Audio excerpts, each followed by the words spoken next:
Olá, amigos! Estamos de volta aqui com mais um vídeo semanal para o canal Simbológico, o seu canal sobre simbolismo e simbologia. Essa semana nós vamos tratar do tema o simbolismo do Lenormand à luz da Bíblia. É claro que quando a gente trata de simbologia ou simbolismo, a gente cria um paralelo com várias áreas, vários assuntos, e em especial aqueles assuntos que estão relacionados às culturas, às mitologias, ao aspecto da arte. E a Bíblia, né, naturalmente, ela tem uma riqueza de símbolos, tratando principalmente dessa parte do Velho Testamento, onde nós vamos focar particularmente o livro de Gênesis. Eu vou chamar a vinheta e a gente logo volta.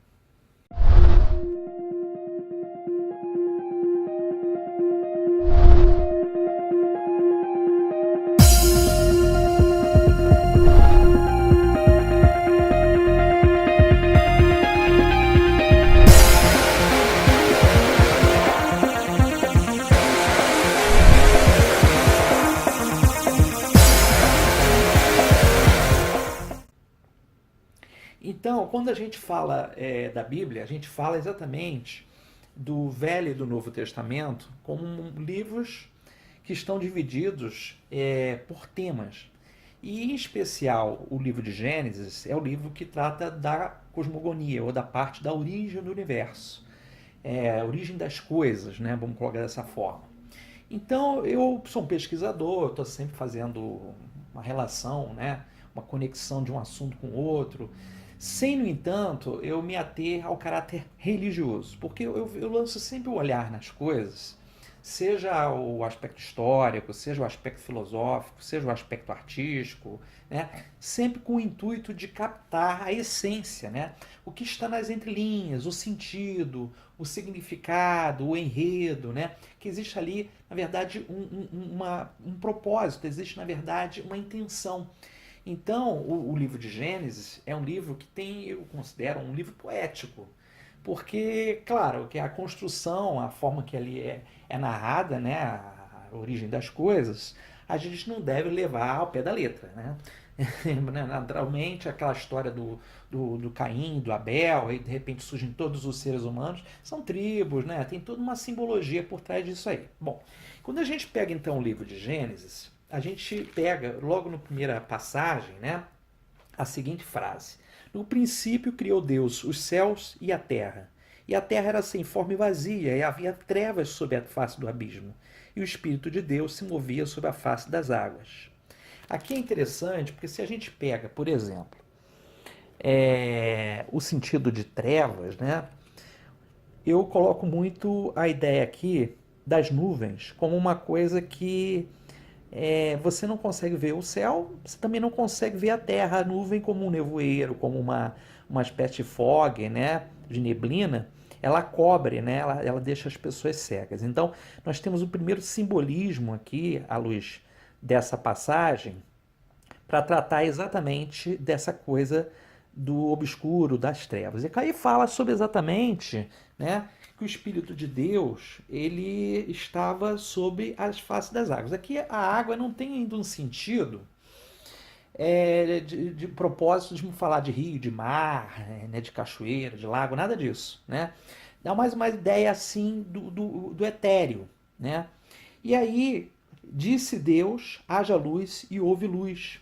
E viu Deus que era boa a luz, e fez Deus separação entre a luz e as trevas. Então a gente pega, por exemplo, aqui a carta 31 do Sol, essa ideia do Fiat Lux, né, que é o termo faça-se a luz, está embutida aqui nessa carta, né? E viu Deus que era boa a luz e fez Deus separação entre a luz e as trevas. Então essa figura da luz aqui, do Sol, faz uma espécie de oposição. Nesse caso, a figura da nuvem, né? Que ela vai dissipar exatamente essa ideia das trevas. E Deus chamou a luz dia e as trevas chamou noite. Foi a tarde e amanhã o dia primeiro. E disse Deus: haja uma expansão no meio das águas e haja separação entre as águas e águas. Olha, ele fala dois tipos de água. A água no sentido etéreo, fluido, né, essência, e as águas como elemento, né? E disse Deus, fez a expansão, fez a separação das águas abaixo da expansão, e as águas estavam sob a expansão. E assim foi. E chamou Deus a expansão céus, e foi tarde de manhã o dia seguinte, o dia segundo. E disse Deus: ajunte-se as águas debaixo dos céus num lugar, e apareça a porção seca. E assim foi. Aí você tem aqui a porção seca, que é, no caso, a parte da terra, da montanha, né? A carta 21.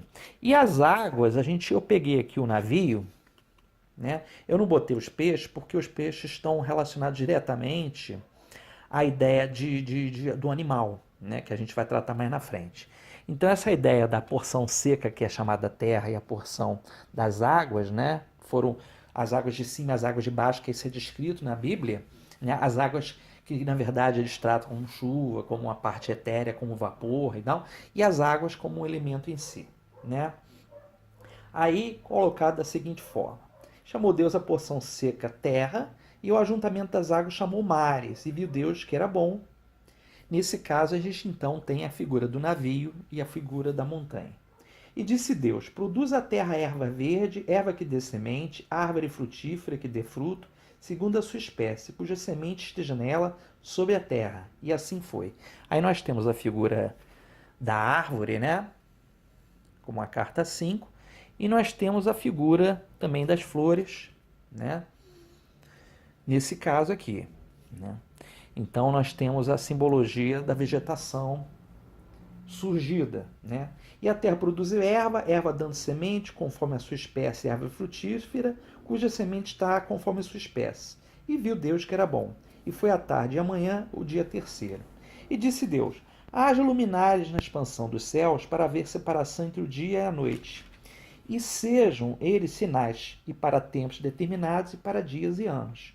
E sejam luminares na expansão dos céus, para alumiar a terra. E assim foi. Então a gente já pega de novo o Sol, né? A carta do Sol. Nós pegamos, né, a carta da Lua,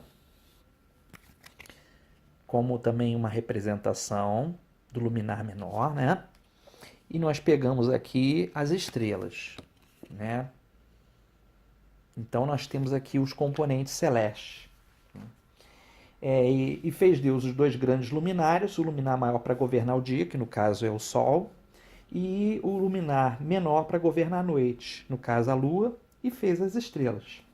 E Deus os pôs na expansão dos céus para iluminar a terra, e para governar o dia e a noite, e para fazer separação entre a luz e as trevas. E viu Deus que era bom. E foi a tarde e amanhã o dia quarto.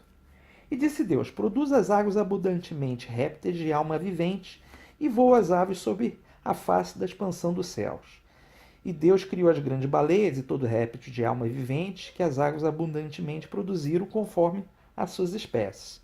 E toda ave de asas conforme a sua espécie. E viu Deus que era bom. Então nós temos aqui as aves, né? Carta 12. Não vou botar nem a cegonha, tá, gente? E a carta dos peixes, no caso aqui, né? Para representar, assim como a carta da cobra, para representar os répteis, né? Como citado. Vocês veem que tem a questão do paralelo simbólico todo o tempo, né? E Deus criou as grandes baleias e todo réptil alma vivente, que as águas abundantemente produziram conforme as suas espécies, e toda ave de asas conforme a sua espécie. E viu Deus que era bom.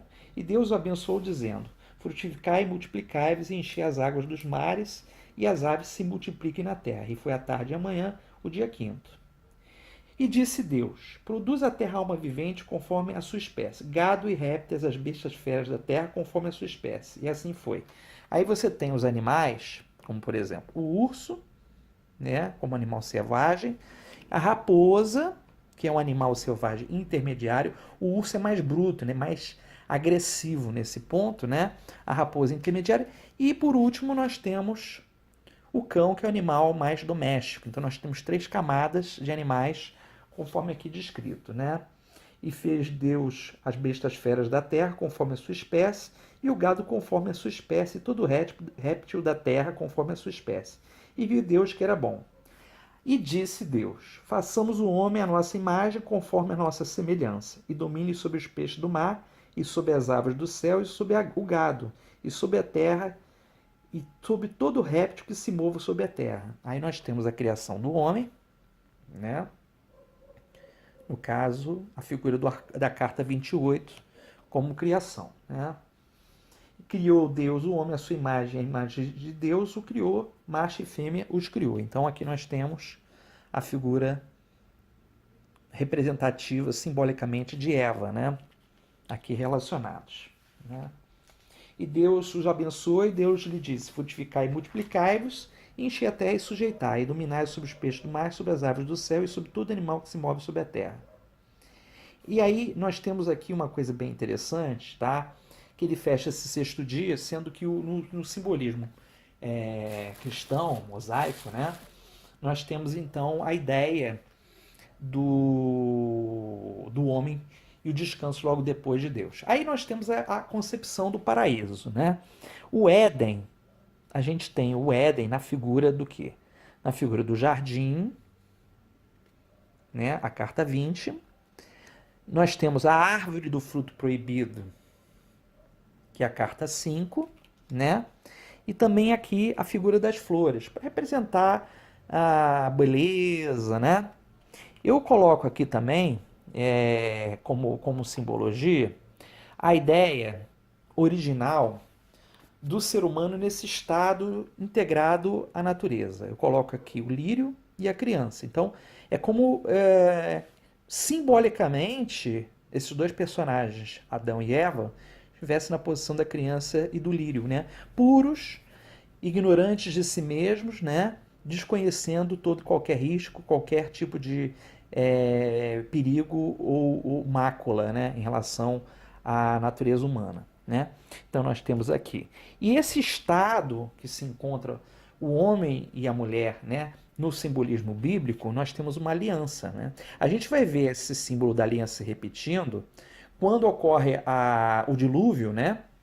E aí o arco-íris, segundo a Bíblia, é criado exatamente para formar essa aliança entre Deus e os homens, né? Então, essa aqui é a questão do simbolismo conforme pontuado. Um ponto que é importante, que conforme a Bíblia descreve, a árvore do fruto proibido tem ali inserida a serpente, né? Que é descrita como Lilith, né? Inclusive na demonologia é considerado um demônio feminino, né? Então, essa Lilith, ela vai ocupar a posição do quê?